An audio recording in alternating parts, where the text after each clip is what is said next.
Opening night at a new community centre and co-working space. This is Greenhouse, a venue located in Chiang Mai in northern Thailand. It's the passion project of Sonny Sui, a magazine publisher and Burmese citizen. He set out to make it a reminder of home, for himself and other Burmese people living in the area, catering with Burmese food and drinks, and hosting an exhibition of Myanmar street photography. Only a few hundred kilometres from the Myanmar border, Chiang Mai has become something of a haven for Burmese citizens. Many are living in exile, fleeing from the military junta that rules their home nation.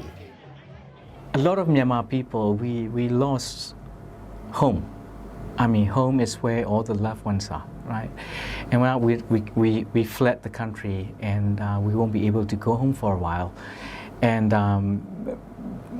you know, when we all first moved here, we thought it was only for a year and a half, 2 years.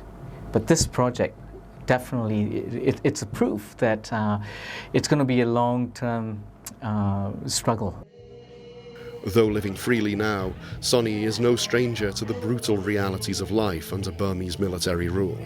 November 2004, when military government junta, the previous junta, purged military intelligence.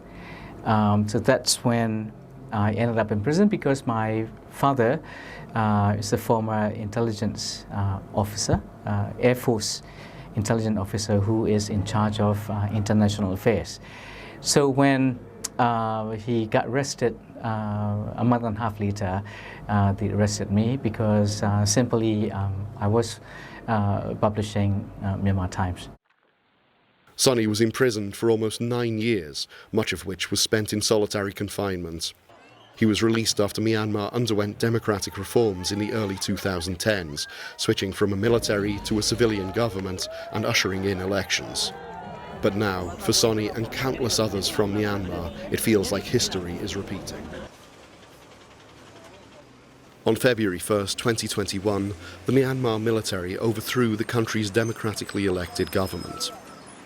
The coup's organizer, Army General Min Aung Hlaing, seized power and had Myanmar's elected leader Aung San Suu Kyi deposed and arrested. Thousands of civilians took to the streets to protest the junta's rule, facing off against soldiers in cities across the country. This was met with violent suppression. Hundreds of people were targeted and killed by the military, including dozens of children. Thousands remain unaccounted for, many of whom are likely detained.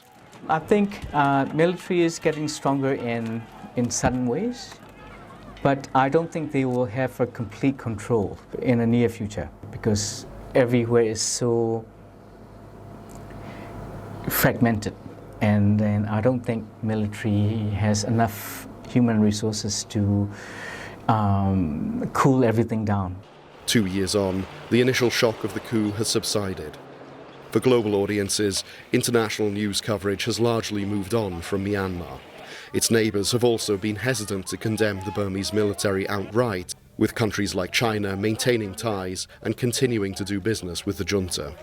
Burmese journalist Mo Myint believes that in the years since the coup, the international community has shown double standards in dealing with Myanmar compared to other places. When we look at the Ukraine issue, it's quite obvious that they already signed and even the U.S. government officially announced that they're going to deliver main battle tanks to the Ukraine. So it means that it's an initial step. They are going to step into this or that. But when it comes to Myanmar, nobody talks like that. That's hard to swallow. Burmese exiles like Sonny continue to do what they can to fight for their home. It's a battle they know will last for years. Every time I think about Myanmar, it's very sad how everything deteriorate, right, in a couple of years, especially from the press freedom, freedom of expression front. You know, we're going to have to wait a very long time to get back to the pre-coup era. So I'm talking about, you know, a couple of generations, probably more. But while they have to cope with the struggles of being away from home, they hope that the sacrifices still being made by those who remained will not be forgotten. Calum, Stuart and Glauert for TaiwanPlus.